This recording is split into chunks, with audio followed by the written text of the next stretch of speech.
any of those last season, but looking good there for that game. We are, of course, into the picks and bans here. Azir banned out for QG as their first. I would say that Cool was insanely polarizing last season. There were plenty of games where he solo carried. When the Assassins were in meta, his LeBlanc and Ahri was out of this world, but he had equal games where we remember his 0-7 Z game and games like that where just he got nothing going, just had no way to get back into a game. He either went off or he was very well kept in check. And it's been pretty much the story this weekend as well. 2 Azir games, 1 big carry game, another game that was a bit questionable. Azir banned away here, and we just wait to see whether Siva will finally join the picks and bans. We'll have to see here. She'll definitely join the picks if she's available. True. But Rek'Sai banned there for OMG away from Swift. Like that choice a lot. Kalista banned there by the OMG, so respecting its power on the red side. Alistar, interestingly, banned away by QG, and they played it last time, so respecting its power as well. And another ban here for QG going to come through. Whenever a team picks a champion on the purple side, then bans it on blue, it's all about the fact they have first pick and they know they'll surrender 2 strong champions. So clearly they don't want to surrender Alistar, but don't really recognize it as a powerful enough champion as a first pick. Yep, so Gragas banned there as well. Another strong, popular first pick champion in OMG. 1 ban left. That's 2 junglers taken away. A mid laner there as well. Maybe they have to consider Cassiopeia with Azir ban, but we'll have to see. Waiting to see what the final ban is. A lot of discussion between the coaching staff and Jiang as to who should be the final ban in this Champions Pick. 6 seconds left. They go with Nidalee. Almost a placeholder ban. Of course, Swift does play jungle Nidalee. It is a carry jungler, but I don't feel like it necessarily needs to be on the ban list. I mean, I think with the Rek'Sai ban, they were just like, well, we'd rather throw another ban at your jungler because he's so good. But I agree, it's a bit of a weird one for OMG. Makes some sense given how strong Swift was in that game. But QG, they've got to consider their first pick here. I wonder if they were considering Nidalee because this is taking quite a while. And Maokai makes a lot of sense if that's what they want. Maokai being available is definitely Jiang's most impressive performing champion. It's been Maokai. Maokai doesn't have too many special mechanics to talk about. Only really the Twisted Advance can be an impressive spell, so it's a very reliable champion. You can always go into the Hecarim or Gnar for a skill matchup to some degree, but it's locked in, it's very reliable. Jiang trying to do a Koro, at least mousing over the teleport Smite Mundo, which has been seen in competitive play by Koro, as I mentioned at MSI, but that Civ is available. Yeah, Civ is available, Hecarim's available as well if Xiang plays it. I don't know if Xiang plays Rumble, that would be maybe the one worry for QG, but probably not too fussed about it, to be perfectly honest, as OMG going to hover some strong champions for themselves here, but we'll give them a couple more seconds, never mind. Civ is locked in, and LeBlanc joins her. And we talked yesterday about the fact that we didn't expect LeBlanc to be a respect ban against many mid laners. Cool is definitely one of them that does command a lot of assassin bans. LeBlanc by far the strongest in this current meta, so probably going to see the LeBlanc pick. It opens up either Lulu or Morgana, which has definitely been the champs that Doinby has been the most comfortable on, is the more defensive options, because given that he's already played 2 Morgana games, he does commit to the Lulu. Lulu Evelyn's already a combination we saw from EDG yesterday. Swift's probably going to take something with pressure. What's his decision going to be? We'll have to find out. Lulu is the pick away, and Evelyn going to be instant pressure, but implied pressure, certainly. I like the pick up here for Swift because that's what they've gone for. I would say it's instant pressure just because from the moment you load into the game, you're really playing around things. Tricked. Wow, I believe that was a 0-second timer that just warped into a so Sejuani. That's completely different. I mean, Eve morphing into Sejuani, not something I thought we'd see. There's Hecarim Nautilus as we catch up a tad here, but yeah, I mean, Sejuani, a very different champion for Swift, not that aggressive at all. Well, then you'd have to say that the pick and ban strategy from OMG has come together because they banned 2 high-pressure junglers that are in meta and forced Swift now onto a more passive jungler. Of course, you can make ganks work as Sejuani, but it's so much harder. And now suddenly, the risk of playing a champion like Hecarim is that much lower because it's not a Rek'Sai, there's not a ganking jungler available to punish a weaker laner like Hecarim. TNT locks in Vayne. Morgana's going to join her as the support, you have to think. Maybe. Could still be a mid laner for Doinby, so they have some options here. Maybe Doinby prefers the Morgana into LeBlanc matchup. They're both fairly similar. He's going to be safe no matter what here. But Vayne, as we've said, Vayne into Civ are always tricky, especially against a player the likes of Uzi. The only person that has pulled it off so far this weekend was Kid on day 1 against World Elite, was able to undo Mystic Sivir with the Vayne. So given the win rate, maybe the fact that it's been participated in one of the 2 victories makes it a viable choice. They're left with a jungle choice actually at last pick, so definitely not been about hiding picks. It's been taking what's powerful and dealing with the results. Nunu will be the last pick. He's got strong lanes. He's got a strong mid lane to deal with. So definitely going to need pressure from Cool to get any sort of counter jungling going on. And it's not the Evelynn matchup that we talked about being a decent matchup for Eve. It's definitely the invading early game jungler against the late game powerhouse in Sejuani. Yeah, I think smart stuff, though, for OMG as a last pick as far as junglers go. Pretty low pressure in most of QG's lanes, which is weird, given how much pressure they had in the last game. So I think Shui is going to feel pretty comfortable trying to keep tabs on Sejuani, because really, Swift had such a good game, and on a high-impact champion like Sejuani, you just want to keep him down for as long as possible. And Rek'Sai definitely has so many more twos than Sejuani. Even though both of them have dashes that can go over terrain, you're still probably not going to have the same early game impact, but going through the lanes, Maokai versus Hecarim. Definitely outscale options for Hecarim, but Maokai oh so strong in the mid game. Always good there. Swift on Sejuani this time versus the Nunu there of Shui and Doinby. Going to go back to the more defensive mid laners up against Cool's LeBlanc. It's where he's looked strongest. Has been on the likes of Morgana on the wave, because he's been very adept at not dying in lane, which is very useful against an assassin like LeBlanc. TNT, caution to the wind. We saw it this tried against Death's Sivir yesterday. Now against Uzi's Sivir, we see the Vayne. Yeah, I mean, I don't know whose is better, actually. They're both very good Sivir players. But I think, yeah, you know, TNT used to play with Uzi. It's definitely a bit risky, we'll say, but we'll have to see if it works. So he'll look like a genius if it does. There's definitely a bit of feels between the two players. Not necessarily friends or enemies, but just because you're past compatriots, colleagues, you have to say. Taking Uzi out on Vayne would be just juicy. It would be, but Uzi does not take these sort of things lightly. Let's see how the matchup goes.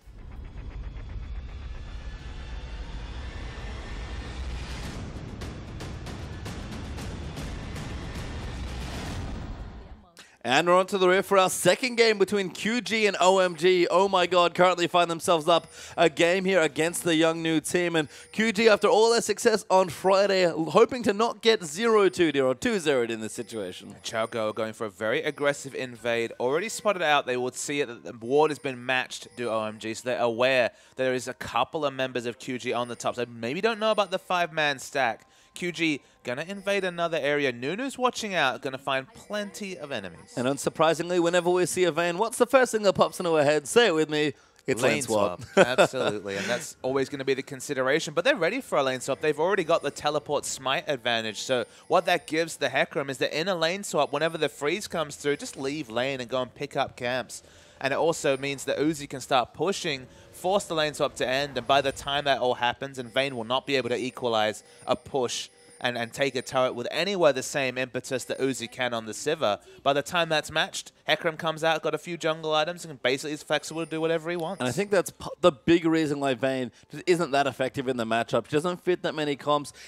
Theoretically good against tanks, but very hard to pull off as far as execution goes, because you're so fiercely single target. And you know what? They don't even need it at this point, because OMG kind of take a guess and they're actually going to get the 2v2. I'm going to say that in this particular comp, it's better than some of the previous Vaynes we've seen. So, for example, the last time we saw a free farm Vayne, it was Vayne against an Azir. And the big thing about Azir is that Vayne can't tumble to avoid that Azir damage. There's so much AoE happening between the multiple Sand Soldiers that one tick will be enough to take her down. In this game, if you manage to avoid the tethers or avoid LeBlanc, and that's easier said than done, obviously, there's less AoE damage, so you only really have to respect the threat. You have to hope for your tank line to really keep LeBlanc in check and then respect the threat of the Hecarim. Do those two things, and there is that slight potential of Vayne going off in a fight. That's true. Here is Shui going to clear out his first camp here. It is the Wolf camp. He'll take it out as Doinby taking a bit of early damage there from Cool, and with both starting Crystalline Flask, they can afford to trade blows back and forth, but standard lanes, he just flipped upside down, and Uzi, you could see already,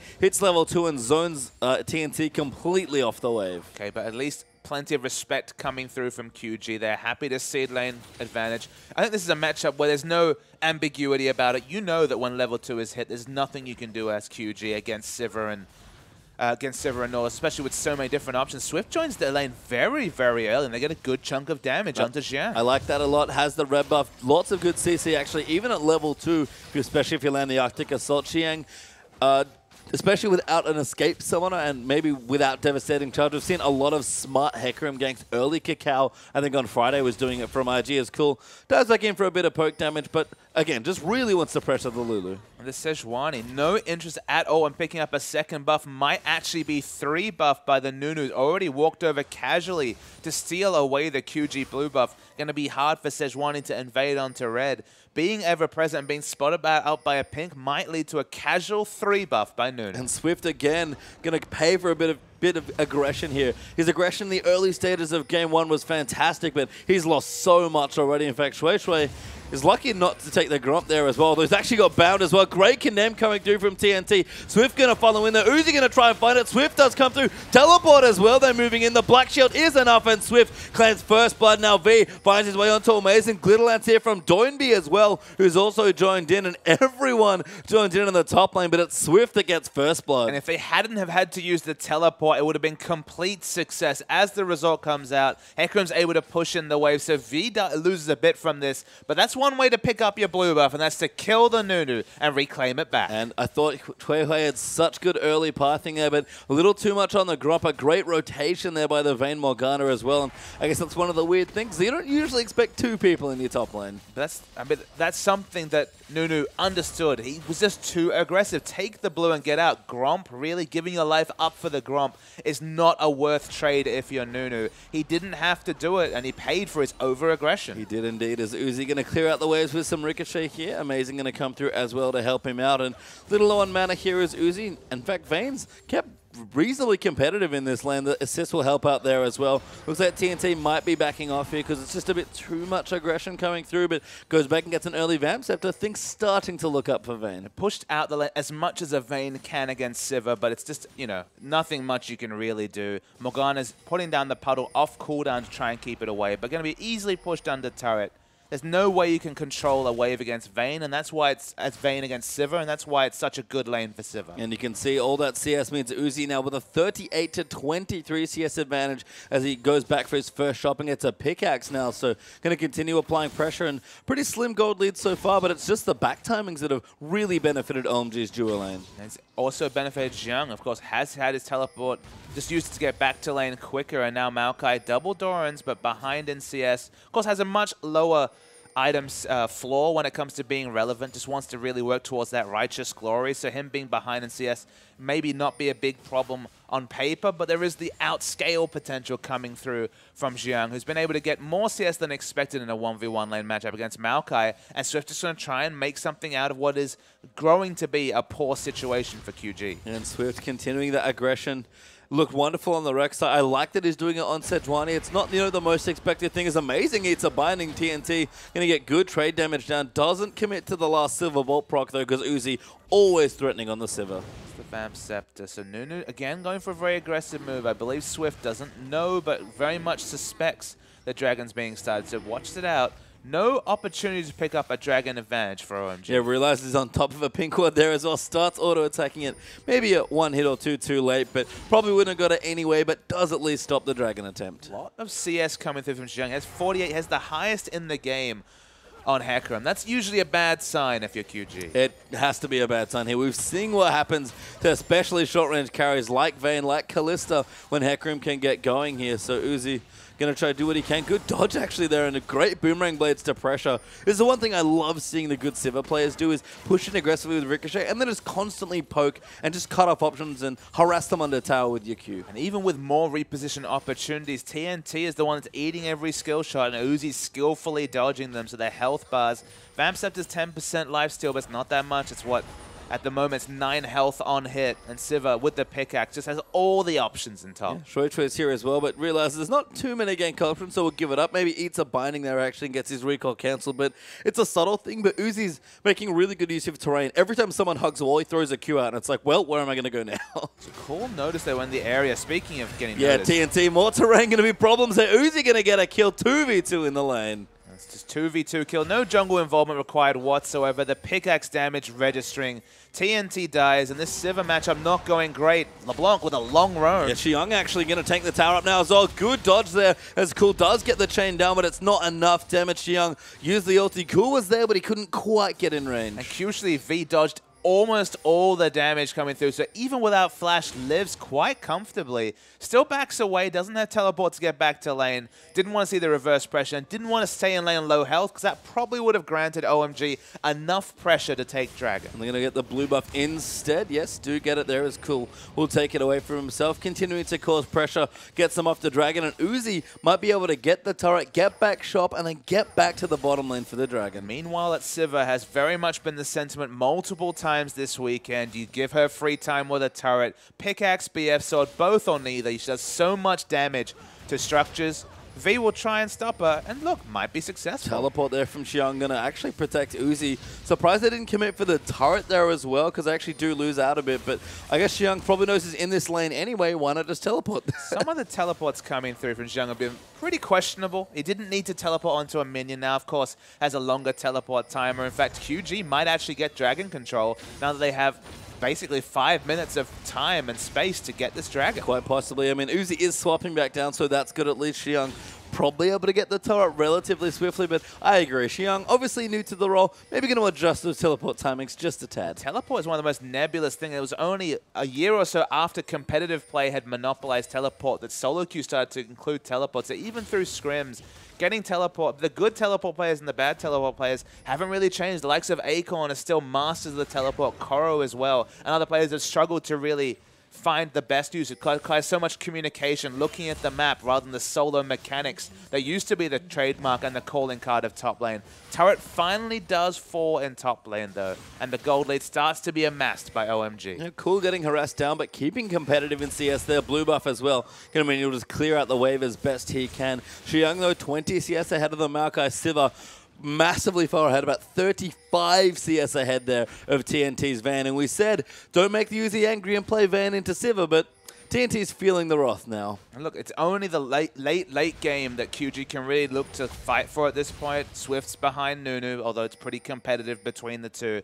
Maokai, he's relevant, but doesn't have any friends or damage dealers to really prompt fighting over. You usually want early power spikes in at least one of your other two lanes in terms of damage to combine with Maokai's bevy of CC and decent base damages. But Vayne is not going to be relevant in these fights. Still sticking with the lane swap. I'm surprised OMG haven't punished them by attempting to take a Dragon. Maybe it's going to come soon, but they've been very objective focused on just the turrets. I think after the tower might be a thing, but yeah, we're starting to see a lot more Sivir rotations as well. It was Corki at the start of the last season we noted from EDG, but they've even switched to Sivir doing the same thing, and OMG following suit quite nicely. It doesn't give you quite the same hybrid damage, so maybe shuts down some of your AD assassin choices in mid, but Zed has definitely started to go out the door. When 5.9 comes through and the 1 second lockout on the R means that you can't go for those insane juke plays, and you become a bit more linear in your options as Zed. Feels like Corki just a bridge too far. Her scaling into the late game against Cinderhulk champions especially has always been noted as one of his weak points, and Sivir really fulfills much the same role. Yeah, just a good replacement here, and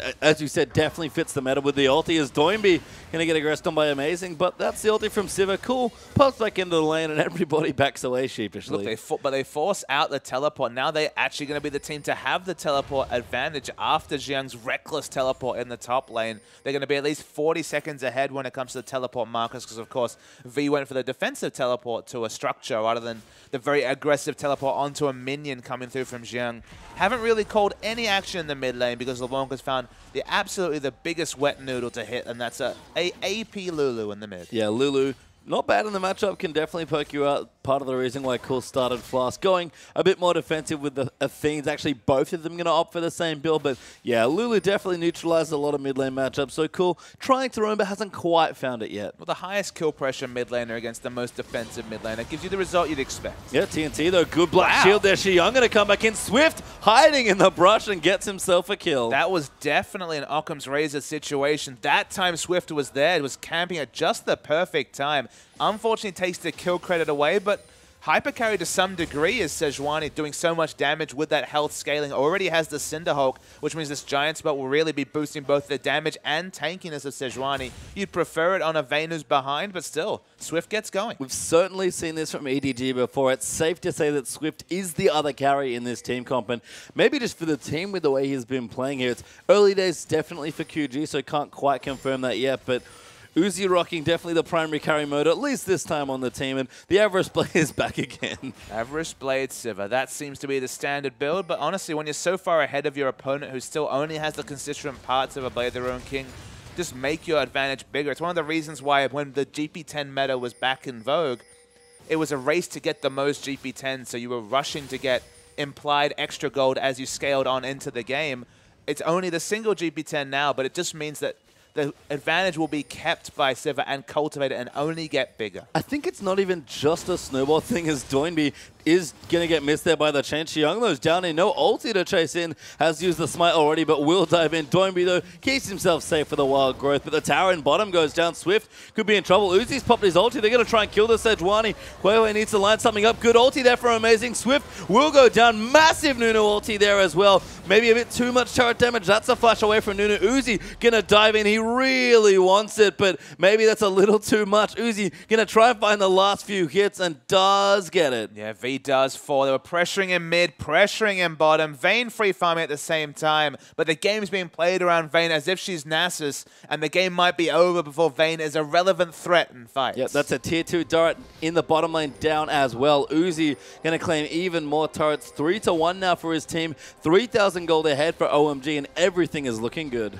Vayne, unfortunately, she has this other situation. Because she's so fiercely single target, you feel baited in saying, okay, she'll carry us in the late game, have her split push, she'll pick up a turret. But in the meantime, because she's not even very good at taking structures, you can do so much work and ensure that if she's competitive or underfarmed in a fight, she'll die to one of the assassins or the ways that OMG have to deal with her. And it's just the risk-reward of running Vayne just doesn't seem to be there still. Maybe a couple of balance changes, maybe a meta change will prompt hyper carries like Vayne to come back into the meta. But if you're not going to play Jinx, you certainly shouldn't be playing Vayne. I mean, I can see the attraction. Blade of the Ruined King got changed slightly. Seems good against all these Cinderhawk champions, but yeah, theory and practice don't quite weigh the same there. And on the other side, Sivir, been amazing all weekend. We keep talking about it, and as I wanted to mention with the Avarice Blade, I think Siv's done so much winning that it's hard to say it's not a snowball choice, but I can see the theory of, I have my AD item, I'm already fairly effective, I just want to be pushing waves down anyway.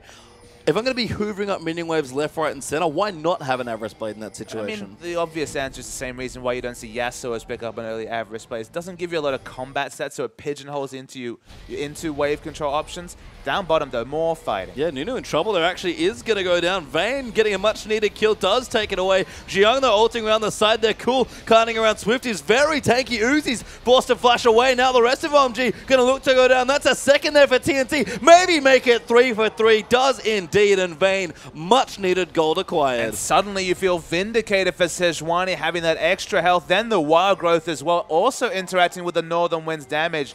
It just lived forever. There was nothing the OMG lineup could do. Looked like Uzi wasn't in position to fight, was actually in the mid lane, and that's a lot of kills coming through for QG to try and get their comp rolling, and who better to pick them up but Vayne? Yeah, Vayne desperately needed gold, just got a bunch there despite being 30-odd CS behind. Gets a turret kill there as well as a result. Let's see a replay. TNT, yes, sick replay there for the Vayne, but that's extra gold for the whole team, and TNT, Blade of the Ruined King's done it. He explodes. He's had the Blade of the Ruined King during that fight. We'll go back with most of a Phantom Dancer if that's what he's looking to pick up. At least going to be the Berserker Greaves. Yep, Berserker Greaves Zeal. So a lot of immediate power suddenly going to be hitting that much harder because probably going to be mostly Silver Bolts. There's going to be the important statistic in a fight. Randuin's is the snowball choice coming through from Swift. A super early Randuin's. Sejuani's sitting on top of Sivir. If the ricochets aren't a factor because she's being separated from the other members of QG and the Randuin's becoming in that early, maybe Sejuani can do the solo job of shutting down Uzi. I mean, we talked about it. It's Swift and TNT here that are the carries in this particular team comp. So Swift, he's getting tankier, Vayne's getting more damage. That last little fight, very well positioned by QG, and Nunu, that's a bit too aggressive on the dragon there, mate. Joshua has definitely been trying to chomp up whatever he can find. He's died to a Gromp. He's forced to fight around Dragon. He definitely pushes too far in. TNT's getting a lot of turret damage. That's more than you'd expect given the comp. And Cool does not have enough damage yet to threaten this Vayne, which is the unfortunate thing. There's even decent peel with the Morgana and the Lulu as well. So TNT, understandably, feels pretty powerful at this stage. And Cool, he's almost never takes this line of build, but it's gone Athene's into what I have to assume be Merchants. It might even be Abyssal Scepter, but a very defensive build means he doesn't have much kill pressure, like you mentioned. We can see now, Q going to land in there. Cool. Dive in to clear out the wave. Uzi has just been sitting here for most of the time, but that Dragon's going to go to QG as a result. OMG want the mid lane turret, and they're not even going to get that with Doinby just sitting there on wave clear duty. Jiang's probably the big unknown variable, though, pastry time. He's the person that's won the most from all the early trades. Even though he's 0-2-0, has a lot of CS, only second to Sivir on his team. He's going to be piling the items. It's only the Cinderhulk and the Boots 2 so far, but Home Guard is 2 out of 3 pieces of what is the 3-piece pie with Trendy Force. I almost said 3-piece feast, but okay. Well, keep the food off the mind for now. He needs to finally get that item to be a threat, but it's a bit worrying. He's putting a lot of eggs in the basket of Xiang on Hecarim. Again, new to the role, a champion that really has to be precise in a team fight.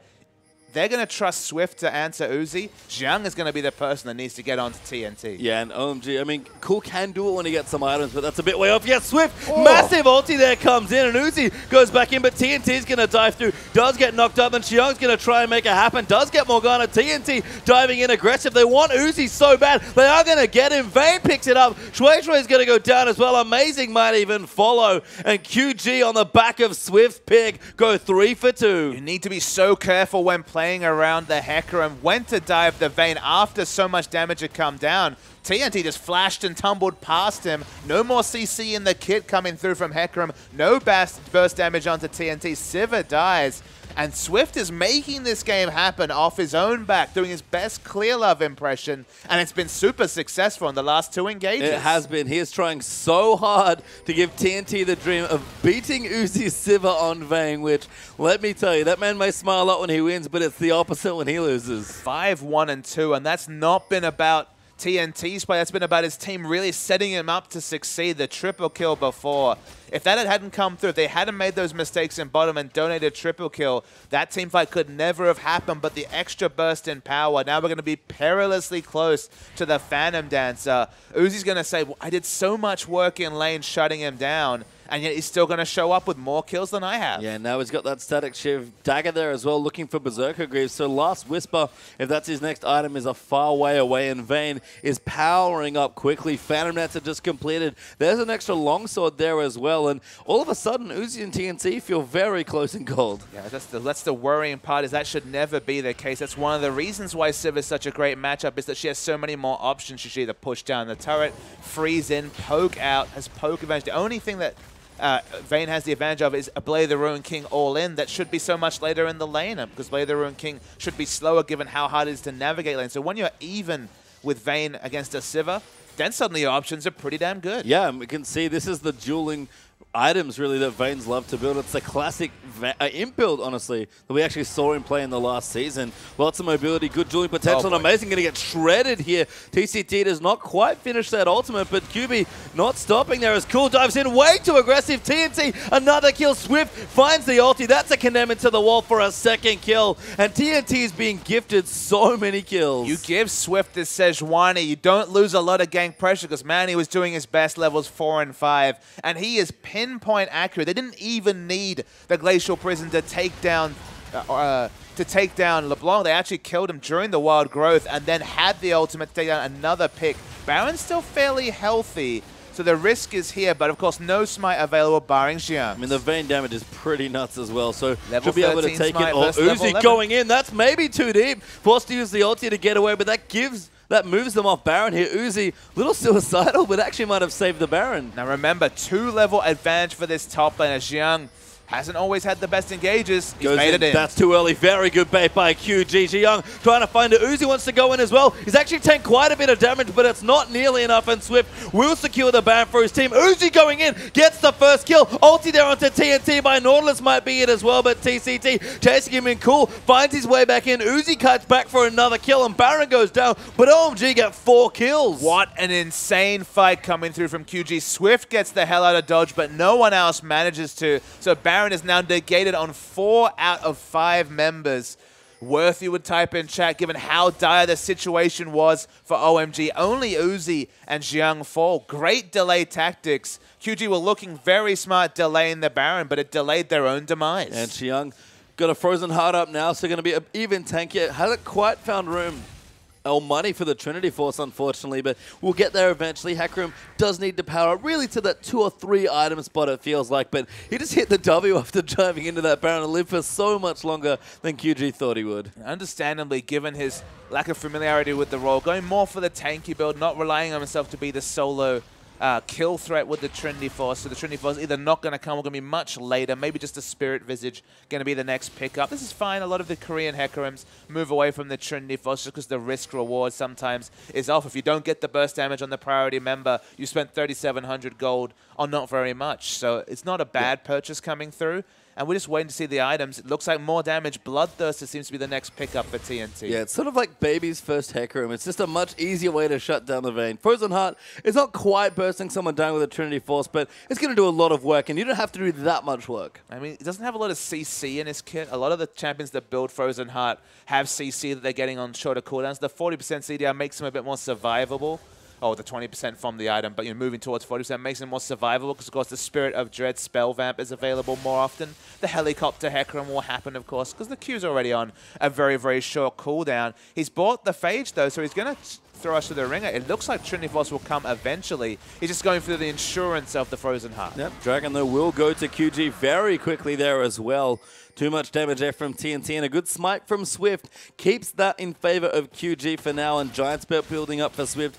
Cal in there as well. Vayne also maybe a Bloodthirster coming through for the next item by the looks of things, and QG on the offensive once more. I don't mind the double lifesteal choice. You don't really... The Infinity Edge often feels like a bridge too far. You don't really find a slot for that item as Vayne. You're all more about staying alive during team fights and then just from the Silver Bolts and attack speed doing enough damage. So Bloodthirster is a third choice. You look down...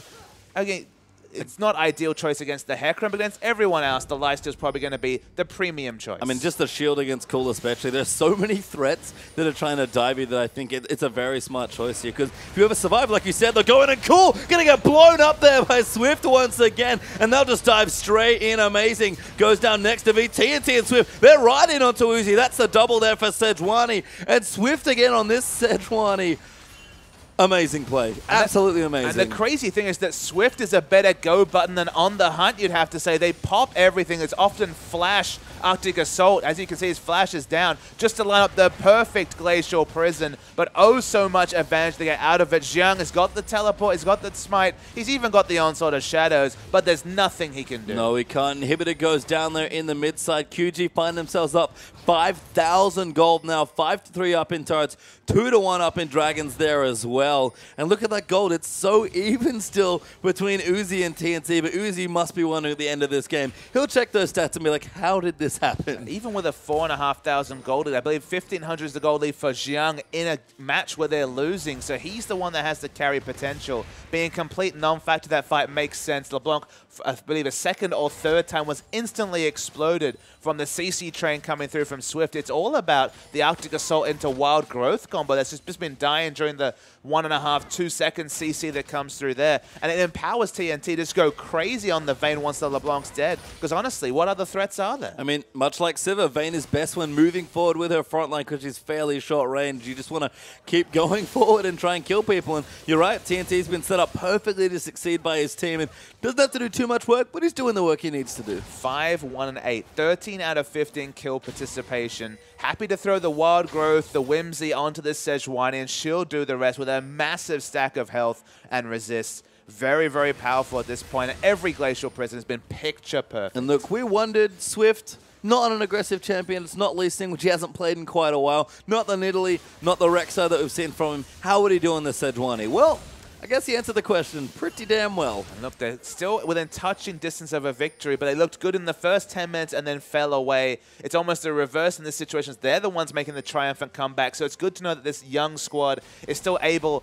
of playing League of Legends when they're when they're behind rather than just when they're ahead, because some teams, of course, better at playing from ahead than they are from behind. It's mostly been off the back of Swift. It's definitely no guaranteed victory just yet, as the Sivir Hecarim comp has so often come up trumps for both OMG and multiple teams in the LPL. But if they can recreate one more of those picture-perfect engages, they should take this game. They should indeed. And TNT looking very confident, sitting with the rest of his team, just going to ride the minion wave up to the next turret. Little hard for them to siege here. I like that Maokai's up in a side lane there with his teleport ready, just trying to cause havoc. But poke there from Doinby is going to come through. TNT will keep cleaning the waves, and Swift, if they ever try and dive in, he'll just chuck out the ulti. Surprised not to see them 5-man group. You feel like if the burst comes into one of their members during the channel from V, that might be enough for OMG to get back into this game. Honestly, they really want to see some big bursts coming out from Cool, but perhaps he doesn't have the items to do it. Pastry time. Again, another super defensive LeBlanc build. It makes me wonder why people consider picking this champion if they're going to go as defensive as possible, only with the outside hope of getting any sort of burst. I mean, I don't mind the Void stuff. Second, you could have brought it up already, but I agree with this.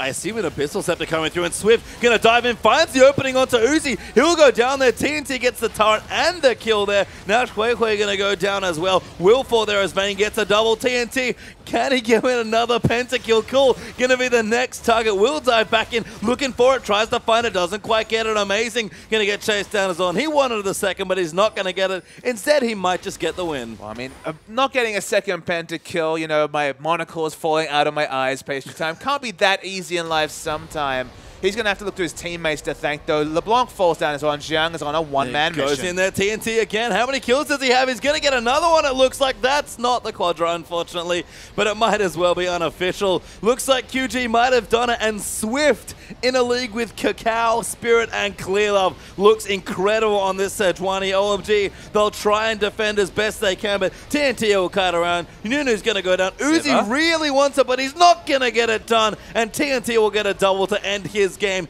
And what a win to force the split. QG looked very impressive during the first 10 minutes of game 1, and then the comeback after the first 10 minutes of this particular game. Swift in particular, he picked up that kill on top and said, okay, maybe not ideal kill distribution, but still, Sejuani with extra gold is not often a bad thing. And man, did he make it work with just multiple picks onto priority targets. Twice in a row it was the LeBlanc. The last time it was Uzi of all people. And from there, QG did the rest. It's good to see Uzi smiling, being a good sport there, despite the fact that his Sivir just got beaten by Vayne, which I'm sure stings a little as a Vayne being his favorite champion. But QG, a well-deserved win there. Not the 2-0 that they may have wanted to continue what would look like an incredible start to their LPL season, but 3-1 for the weekend against LGD and OMG. That's quite the record. QG will be in touching distance of whoever is at the top. Edward Gaming do have the opportunity to open up a 2-point lead at the top if they win the last game of tonight. But Master 3 and QG, 4 points out of 6 is pretty much business done perfectly in the first week. You can't win them all unless you're Edward Gaming potentially. But it's still a really good start for this promoted team. Came in with a lot of hype and definitely performing thus far better than the King lineup managed to with similar hype in Split 1. And if I've learned anything from just the whole weekend of QG's games, Sivir's good. Swift's really good. Swift is. Sivir's also very good. That definitely this week has taught us that. We've still got 2 more matches to go, don't forget, but Swift is really, really good. Rek'Sai, Sejuani, he does it all. And are you just excited for the storylines? We've seen him against TBQ and now the new jungler for OMG. Not that exciting, but some of the matchups are mouth-watering. Cacao, Dandy, Clearlove. Oh, Dandy's in this league too. I forgot about that. All those Korean junglers, I mean Clearlove as well, are pretty too. damn good. So there's many exciting jungle matchups to be had. And who will be the strongest jungler in the LPL summer? It was already an exciting question in the spring. Add Swift to the lineup, another world-class jungler. And it's a jungler's paradise. It is indeed. It's only gotten better, and so will the rest of our matches. We have 2 more this evening, so don't go too far away as RNG are playing LGD next.